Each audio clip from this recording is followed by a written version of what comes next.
दाट धुक्यामुळे नाशिकमधल्या द्राक्ष बागांचं मोठं नुकसान, उत्पादनात घट होण्याची शेतकऱ्यांना भीती.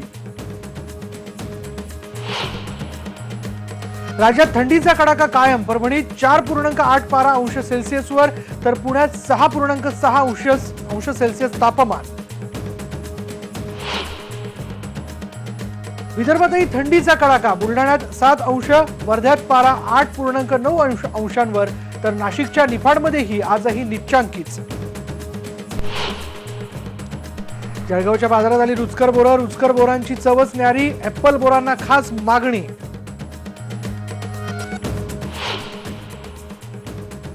मृत्यूनंतरही शेतकऱ्यांचा आधारवड. शेतकरी संघटनेचे प्रणेते शरद जोशी यांच्या कमाईतला मोठा हिस्सा शेतकरी आणि सहकाऱ्यांसाठी इच्छापत्रात केलं स्पष्ट.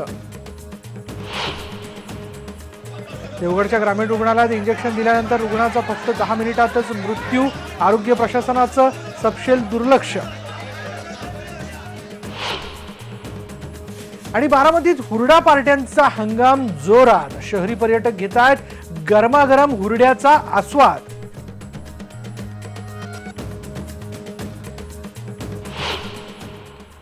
गावाकडच्या बातम्यांमध्ये आपण सुरुवात करूयात नाशिकमधल्या द्राक्ष या पिकाबद्दलच्या बातमीने. कारण हे पीक आता संकटात आलं. गेल्या वर्षभरापासून अवकाळी पाऊस, गारपीट यामुळे नाशिक जिल्ह्यातला शेतकरी सतत अडचणीत सापडलेला दिसतोय. त्यात आता कडाक्याच्या थंडीचीही भर पडली आहे.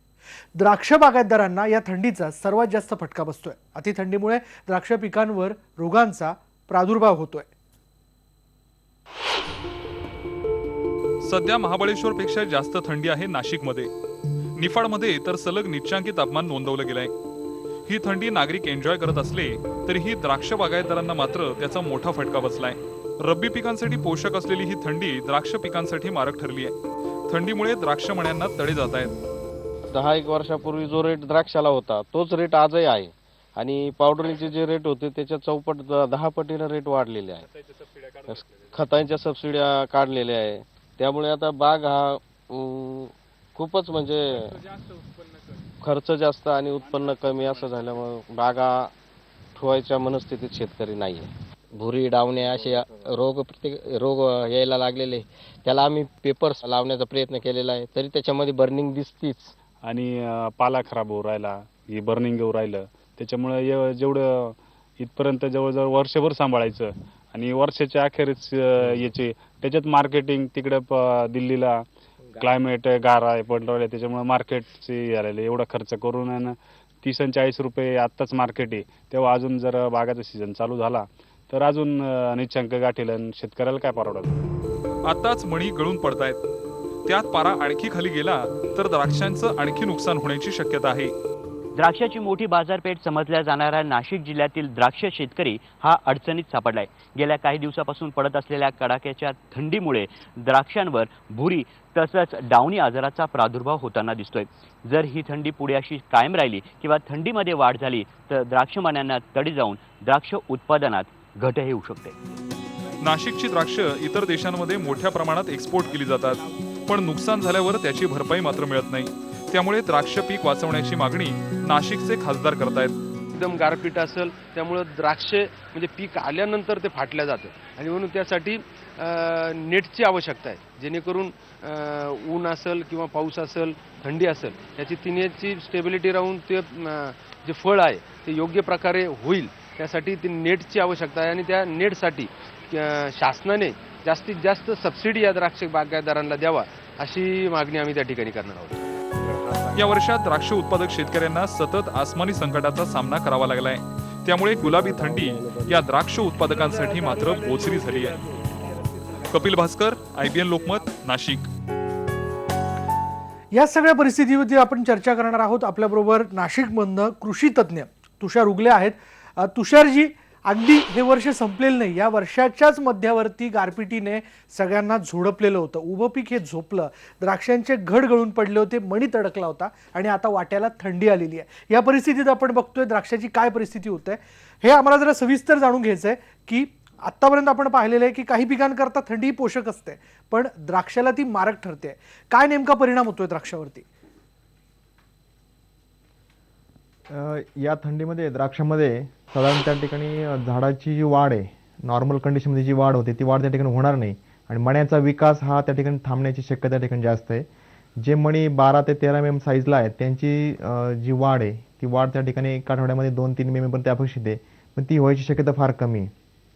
तसेच यासोबतच त्या ठिकाणी जमिनीमध्ये सुद्धा मुळांचा तापमान हे खाली गेल्यामुळे त्या ठिकाणी जमिनीमध्ये जे उपयुक्त जीवाणू असतील किंवा उपयुक्त ज्या ठिकाणी जे सूक्ष्मजीवी आहेत त्यांच्या वाढीवरती विपरीत परिणाम होऊन अन्नद्रव्याच्या अपटेकवरती त्या ठिकाणी प्रॉब्लेम त्या ठिकाणी होऊ शकतो. आणि एकंदरीत त्या ठिकाणी या सकाळच्या किंवा रात्रभर त्या ठिकाणी थंडी जी असते या थंडीसोबत त्या ठिकाणी सकाळी पडणार दव हे अतिशय घातक आहे. त्यापासून त्या ठिकाणी बागेवरती सनबर्निंग किंवा उकड्या यासारखी जी परिस्थिती त्या ठिकाणी ही निर्माण होऊ शकते.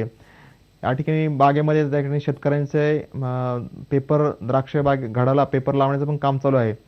पण या ठिकाणी त्यासोबत या ठिकाणी मजुरांची टंचाई असेल किंवा त्या जर वेळेत झालं नाही त्याच्या ठिकाणी पिंक बेरी म्हणजे घडामध्ये त्या ठिकाणी गुलाबी रंगाची मणी होण्याची जी प्रक्रिया त्या ठिकाणी सुरू होते. त्याच्यामुळे त्या ठिकाणी जे मण्यामध्ये साखर उतरण्याची अवस्था आहे त्या अवस्थेमध्ये त्या ठिकाणी घडाला जास्त प्रमाणात नुकसान होण्याची शक्यता जास्त आहे. आणि यासोबतच त्या ठिकाणी सकाळी पडणारी थंडी आणि दुपारी त्या ठिकाणी पडणारं असं बोचरं ऊन त्याच्यामुळे त्या ठिकाणी त्या वरच्या घडाच्या मण्यावरती त्या ठिकाणी चट्टे त्या ठिकाणी दिसून येत आहेत आणि याला त्या ठिकाणी शेतकरी सनबर्निंग म्हणतात. यासाठी सुद्धा खूप फार मोठ्या प्रमाणात नुकसान त्या ठिकाणी होण्याची शक्यता आहे. आणि ज्या ठिकाणी दव किंवा धुकं त्या ठिकाणी जास्त वेळ राहतं सकाळी 10 किंवा 11 वाजेपर्यंत जर धुकं राहत असेल तर त्या ठिकाणी नुकसान ही जास्त तीव्रता आणखीन वाढण्याची शक्यता आहे. थंडीची लाट जर अशीच जर त्या ठिकाणी अजून 4-5 दिवस चालू राहिली तर नाशिकच्या द्राक्षांना ह्या क्लायमेटमधल्या चेंजेसमुळे बरंचसं नुकसान त्या ठिकाणी होणार आहेत. तुषारजी, ही तर आपण परिस्थिती बघितलीच की सनबर्निंग आणि इतर रोग त्याचा प्रादुर्भाव होताना दिसतोय. शेतकरी पेपर्सही लावताना दिसत आहेत घडाच्या भोवती. पण याशिवाय एक कृषी तज्ज्ञ म्हणून शेतकऱ्यांना आणखीन आपण कोणते उपाय सुचवू शकतो जेणेकरून आपल्या हाती आलेले हे पीक जे आहे, हे जे घड आहेत, हे आपण वाचवू शकतो? काय सांगा? याच्यामध्ये घडाला डायरेक्ट त्या ठिकाणी थंडीचा प्रादुर्भाव होऊ नये म्हणून त्या ठिकाणी जर शेतकऱ्यांनी पेपर लावणं हे अतिशय योग्यच आहे. पण त्यासोबत त्या ठिकाणी मजुरांची टंचाई त्याच्यावरती पण सगळे बघतात किंवा मजुरीचे जे वाढलेले दर बघतात त्या ठिकाणी हे व्यवहार्य ठरत नाही. तर यासोबत त्या ठिकाणी सकाळच्या वेळेस पाणी देण्याचं नियोजन केलं किंवा त्या ठिकाणी बागेमध्ये समजा ठिकठिकाणी शेकोट्या पेटवून जर काही प्रमाणात तापमान वाढवण्याचा प्रयत्न केला तर त्याने त्या ठिकाणी बऱ्यापैकी परिस्थिती सुधारू शकते. यासोबत त्या ठिकाणी ज्या ठिकाणी संजीवकांच्या फवारण्या शेतकऱ्यांनी घेतल्या असतील किंवा त्या ठिकाणी संजीवकांच्या फवारण्या घ्यायच्या असतील तर त्यावेळी त्या ठिकाणी हे दव पडण्याची परिस्थिती आणि कमी तापमान या परिस्थितीमध्ये शक्यतो त्या ठिकाणी संजीवकांची फवारणी घेऊ नये. कारण त्या ठिकाणी दव जे पडतंय त्या दवानंतर त्या ठिकाणी सनबर्निंग किंवा उकड्यासारखी परिस्थिती त्या ठिकाणी येण्याची शक्यता जास्त असते. मग अशा परिस्थितीमध्ये त्या ठिकाणी आपण शेतकऱ्यांनी जमिनीतून त्या ठिकाणी पाण्याचा योग्य पुरवठा त्यासोबत त्या ठिकाणी उपयुक्त जीवाणूंचा जर वापर जर केला याच्यामध्ये त्या ठिकाणी जमिनीतील अन्नद्रव्य उपलब्ध करून देण्यासाठी जे जीवाणू आवश्यक असतात त्या जीवाणूंचा वापर आपण स्लरीद्वारे किंवा ठिबकद्वारे जर केला त्या ठिकाणी शेतकऱ्यांना अपेक्षित परिणाम त्याचे दिसून येतील. आणि फवारणी करण्याचे नियोजन करताना त्या ठिकाणी कोणत्याही रासायनिक कीटकनाशके बुरशीनाशके फवारणी करण्यापूर्वी त्याचा या थंडीमधील होणारा परिणाम याची त्या ठिकाणी शेतकऱ्यांनी अभ्यास केला पाहिजे. याच्यासोबतच त्या ठिकाणी जे अँटीस्ट्रेस जे आहेत जे साधारणपणे सिलिकॉन बेस किंवा कॅल्शियम बेस असे जे मार्केटमधले उत्पादन आहेत याचा वापर त्या ठिकाणी तज्ज्ञांच्या शिफारसीप्रमाणे जर केला तर त्या ठिकाणी आपण बाग ही थंडीच्या तडाख्यातून आपल्याला वाचवायला नक्कीच त्या ठिकाणी यश मिळेल. धन्यवाद तुषारजी या सगळ्या माहितीबद्दल आणि या केलेल्या सूचनांबद्दल. आपण महत्त्वाचे उपाय सुचवलेले आहेत. या सगळ्या निसर्गाच्या संकटापुढे सुद्धा जर आपलं हे पीक वाचवायचं असेल तर या सगळ्या उपायांचा आपण विचार करायला हवा. पण सध्या तरी वास्तविक परिस्थिती अशी दिसते की थंडीचा मोठा परिणाम जो आहे हा द्राक्ष पिकावरती नाशिक जिल्ह्यामध्ये आपल्याला बघायला मिळतोय आणि द्राक्षावरती रोगांचा प्रादुर्भाव झालेला आहे. यानंतर आपण जाणून घेऊयात आपलं संपूर्ण आयुष्य शेतकऱ्यांसाठी वेचलेले शरद जोशी यांचं नुकतंच निधन झालं. पण त्यांच्यानंतरही त्यांचा आधार शेतकऱ्यांसोबत असणार आहे. कारण त्यांच्या स्वकष्टार्जित कमाईतला मोठा हिस्सा त्यांनी आपल्या सहकाऱ्यांना दान दिला आहे. त्यांच्या इच्छापत्रात त्यांनी हे स्पष्ट केलं आहे. या इच्छापत्रात शेतकऱ्यांचा, सहकाऱ्यांचा, सेवेकऱ्यांचा आणि अगदी आपल्या वाहन चालकाचाही त्यांनी विचार केला आहे आणि त्यांना काही लाखोंची रक्कम त्यांनी देऊ केली आहे.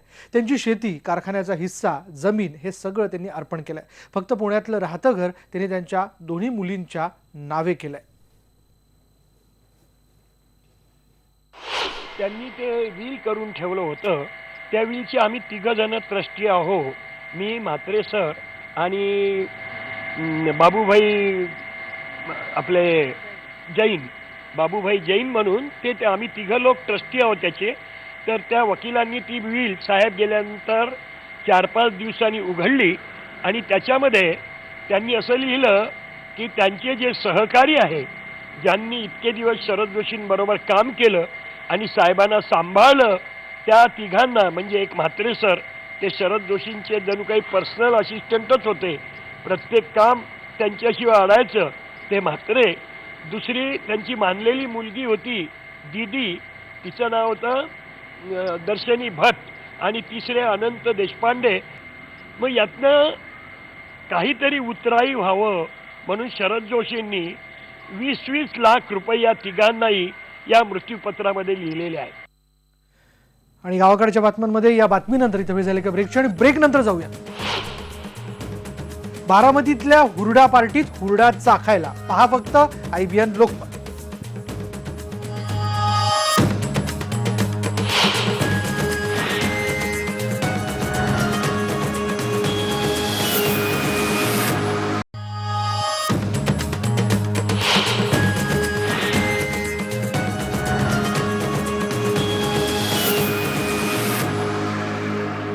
ब्रेकनंतर एक महत्त्वाची ताजी बातमी अशी की आपल्याला सगळ्यांनाच माहिती आहे की आज देवगडमध्ये एका ग्रामीण रुग्णालयात एक इंजेक्शन दिल्यानंतर ते इंजेक्शन दिल्यानंतर 10 मिनिटात एक रुग्ण दगावला होता. या संदर्भात एक महत्त्वाचा अपडेट असा आलाय की या प्रकरणात आता या ग्रामीण रुग्णालयाचे डॉक्टर अमरीश आगाशे यांना निलंबित करण्यात आलेलं आहे. आणि ज्या व्यक्तीचा यामध्ये मृत्यू झाला होता, रुग्णाचा मृत्यू झाला होता, त्याच्या पत्नीला, मृताच्या पत्नीला या ग्रामीण रुग्णालयात नोकरी देण्याचा निर्णय घेण्यात आलेला आहे. आणि या प्रकरणानंतर जिल्ह्यातल्या सर्व ग्रामीण रुग्णालयांमधल्या डायक्लोमेट इंजेक्शन्स जे आहेत ते सील करण्यात आले. आणि या संपूर्ण प्रकरणाची उच्चस्तरीय चौकशी होणार आहे असंही कळतंय. खासदार विनायक राऊत आणि आमदार वैभव नाईक यांनी देवगडमध्ये या संदर्भात आज सर्वपक्षीय आंदोलन केलं होतं. या प्रकरणाची दखल घेण्यात आलेली आहे. आज सकाळी एका रुग्णालय, या ग्रामीण रुग्णालयामध्ये डायक्लोमेट हे इंजेक्शन देण्यात आलं होतं आणि त्यानंतर 10 मिनिटांनी या रुग्णाचा मृत्यू झाला होता. या प्रकरणाची दखल घेण्यात आली होती आणि या प्रकरणात आता आपण बघतोय ग्रामीण रुग्णालयाचे डॉक्टर आगाशे यांच्यावर निलंबनाची कारवाई करण्यात आली आहे. मृताच्या पत्नीला या रुग्णालयात नोकरी देण्यात येणार आहे असे आपल्याला कळते. आणि हे सगळे डायक्लोमेट इंजेक्शन सील करण्यात आलेले आहेत. जिथे जिथे हे पूर्ण महाराष्ट्रात डायक्लोमेट इंजेक्शन्स असतील ते सील करण्याचा निर्णय घेण्यात आला आहे. याबद्दल अधिक माहिती जाणून घेऊयात. आमचे प्रतिनिधी दिनेश केळुसकर आपल्याबरोबर आहे. दिनेश, या प्रकरणानंतर म्हणजे या सगळ्या हे गंभीर प्रकरण आहे, यामध्ये एका व्यक्तीचा जीव गेला, यानंतर आता काय घडामोडी घडतात? विशाल, ही आरोग्य विभाग जो आहे सिंधुदुर्ग जिल्ह्याचा, त्याचा अक्षम्य दुर्लक्ष आणि अक्षम्य हेळसांड कशी आहे त्याचं हे उदाहरण आहे. जर हे इंजेक्शन मुदत संपायला अवघे 3-4 दिवस असताना या इंजेक्शनचा स्टॉकचा, बॅचचा स्टॉक का घेण्यात आला नाही आणि तो बाजूला का करण्यात आला नाही, आणि त्यामुळे हे इंजेक्शन देण्यात आलेलं आहे. मुळात हे जे इंजेक्शन देताना खूप काळजी घ्यावी लागते, कारण या इंजेक्शनची रिॲक्शन येण्याचा संभव असतो. डायक्लोमेक म्हणजे डायक्लोफेनॅक हे औषध असतं वेदनाशमक, आणि ते स्नायुदुखीवर देण्यात येतं आणि ते अत्यंत काळजीपूर्वक वापरायचं असतं. विशेषतः हे ऍडमिट जे पेशंट्स असतात त्यांच्यावर हे वापरायचं असतं. ओपीडीतल्या पेशंटवर सहसा याचा प्रयोग करायचा नसतो. तरी सुद्धा हे तात्काळ बरं वाटण्यासाठी दिलं जातं. सर्रास डायक्लोफेनॅकच्या गोळ्या पण घेतल्या जातात. आणि या डॉक्टरने ते इंजेक्शन या 3 रुग्णांना दिलं. उरलेले 2 रुग्ण आहेत, त्यांची प्रकृती आता सुधारते आहे, पण या रुग्णाचा अवघ्या 10 मिनिटात मृत्यू झाल्यानंतर लोक संतप्त झाले. त्यांनी 4-5 तास हा रस्ता जो आहे तो रोखून धरला, देवगड निपाणी हायवे. आणि त्यानंतर विनायक राऊत आणि वैभव नाईक हे दाखल झाले. 3 ते 4 तास त्यांनी ह्या सगळ्या प्रकरणाची चर्चा केली, आरोग्य अधिकाऱ्यांना धारेवर धरलं आणि अखेर निर्णय असा झालाय की या मृताच्या पत्नीला ग्रामीण रुग्णालयामध्ये तात्काळ नोकरी देण्यात येईल. डॉक्टर जे आहेत त्यांना निलंबित करण्यात तर आलेलंच आहे. त्याशिवाय या मृतांच्या नातेवाईकांना मुख्यमंत्री निधीतून काही मदत देता येईल का त्याचाही प्रयत्न होणार आहे. शिवसेनेनेही स्वतः व्यक्तिगत मदत केलेली आहे. पण या सगळ्या पार्श्वभूमीवर देवगडचे आमदार नितेश राणे हे काँग्रेसचे आमदार आहेत आणि त्यांनी सडकून टीका केलेली आहे की आरोग्य मंत्र्यांच्या जिल्ह्यातच हा प्रकार होतोय, त्यामुळे किती दुर्लक्ष आहे आरोग्य मंत्र्यांचं. शिवसेनेचे आरोग्यमंत्री दीपक सावंत हे जिल्ह्यात फिरकत नाहीत. पोस्टर वॉर पण झालेलं होतं, बॅनर पण लावलेले होते नितेश राणेने मागे, पण काही फरक पडलेला नाही. आरोग्य विभाग जो आहे हा अगदी रुग्णशय्यावरच आहे आणि त्याच्यामुळे हकनाक बळी मात्र जात आहेत. डायक्लोमेट इंजेक्शन सील केले गेलेले आहेत ग्रामीण रुग्णालयातले. आणि ही जी बॅच आहे ही नेमकी कशी फॉल्टी होती का याचाही तपास आता होणार आहे आणि या संपूर्ण प्रकरणाची उच्चस्तरीय चौकशी होणार आहे. विशाल, धन्यवाद दिनेश या सगळ्या माहितीबद्दल. देवगडमधल्या ग्रामीण रुग्णालयाचा हलगर्जीपणा समोर आला. डायक्लोमेट नावाचं इंजेक्शन जे खरं तर फार काळजीपूर्वक देणं आवश्यक असतं, स्नायूदुखींवरचं हे इंजेक्शन असतं, पण हे एका रुग्णाला दिल्यानंतर 10 मिनिटात त्या रुग्णाचा मृत्यू झाला होता. या प्रकारानंतर आपण घडामोडी घडताना बघतोय. या ग्रामीण रुग्णालयातले जे डॉक्टर होते, डॉक्टर आगाशे यांचं निलंबन करण्यात आलंय आणि मृताच्या पत्नीला या ग्रामीण रुग्णालयामध्ये नोकरी देण्यात येणार आहे आणि या प्रकरणाची आता पुढली उच्चस्तरीय चौकशी होणार असल्याचे कळत आहे.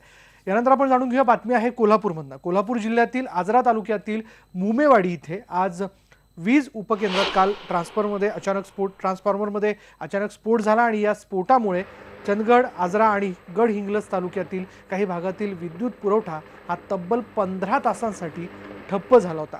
स्फोटाचं कारण समजू शकलेलं नाहीये, मात्र झालेल्या या स्फोटामुळे वीज केंद्राचं लाखो रुपयांचं नुकसान झालंय. काही वेळापूर्वीच या भागातील वीज पुरवठा खंडित झाला असून जळालेला ट्रान्सफॉर्मर नवीन बसवण्याचं काम सध्या सुरू आहे. वेगाने हे काम केलं जाते आणि या स्फोटामुळे स्थानिकांमध्ये भीतीचं वातावरण पसरलंय.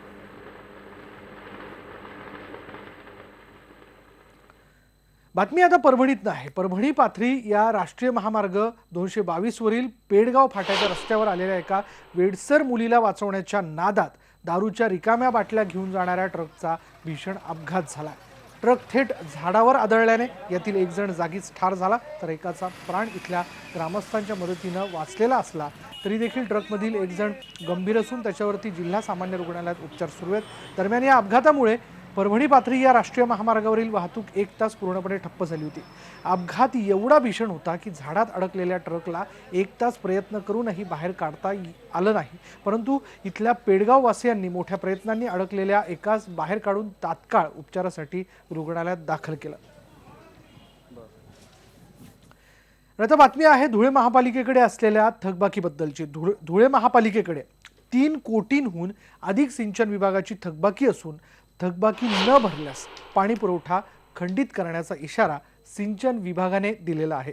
धुळे शहराला सिंचन विभागाकडून नकाणे तलाव आणि तापी नदीवरील सुलवाडे बॅरेजवरून पाणी पुरवठा केला जातो आणि त्यामुळे पाणीपट्टी पोटी गेल्या 2 वर्षांची 2 कोटींहून अधिक थकबाकी असून चालू वर्षासह सुमारे 3 कोटींहून अधिक रुपयांची थकबाकी महापालिका प्रशासनाकडे आहे. दरम्यान 1 जानेवारीपर्यंत थकबाकी न भरल्यास शहराला होणारा पाणी पुरवठा खंडित केला जाईल असा इशारा सिंचन विभागाने दिला आहे आणि त्यामुळे महापालिका प्रशासनाने हालचाली आता सुरू केलेल्या आहेत. ही थकबाकी त्वरित भरावी म्हणून सिंचन विभागाने महापालिका प्रशासनाला पत्र दिलेले आहे. थकबाकी वेळेत न भरली गेल्यास धुळेकरांना मात्र पाणी कपातीला सामोरं जावं लागणार आहे.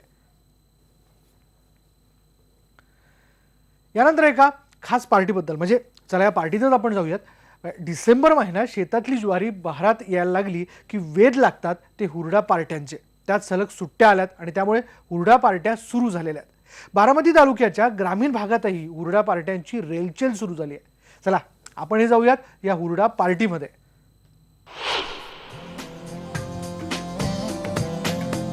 ज्वारी फुलोऱ्यात आली की बळीराजा गोफण घेऊन धानावरची पाखरं हक्कायला सुरुवात करतो. जोरजोरात आरोळ्या टाकून बळीराजा या पाखरांना हकलण्याचा प्रयत्न करतो. मात्र तरी देखील काही पक्षी या फुलोऱ्यात आलेल्या ज्वारीचा आनंद घेतात.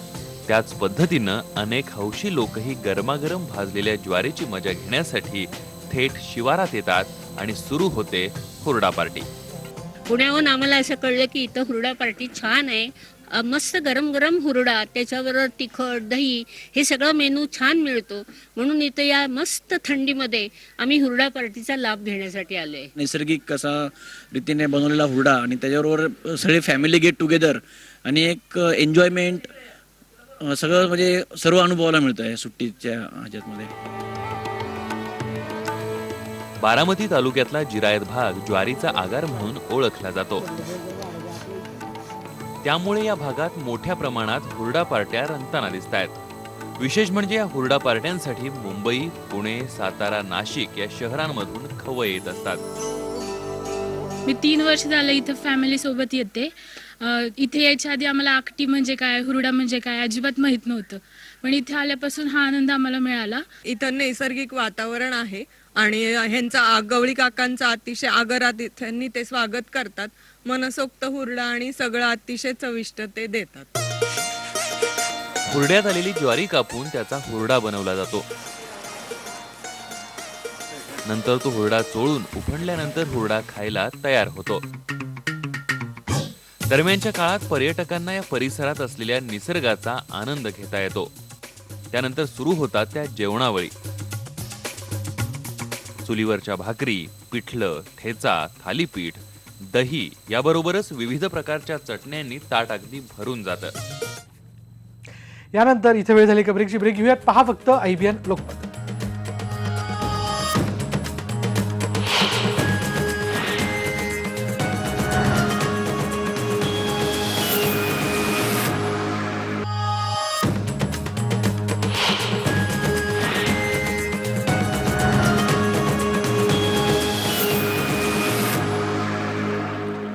ब्रेकनंतर पाहूया. राज्यभरात थंडीचा कडाका कायम आहे. आज परभणीमध्ये निच्चांकी तापमानाची नोंद झाली आहे. परभणीत 4.8 अंश सेल्सिअस तापमान नोंदवलं गेलं आहे. गेल्या 3 दिवसांपासून परभणी जिल्ह्यात कडाक्याची थंडी पडली आहे.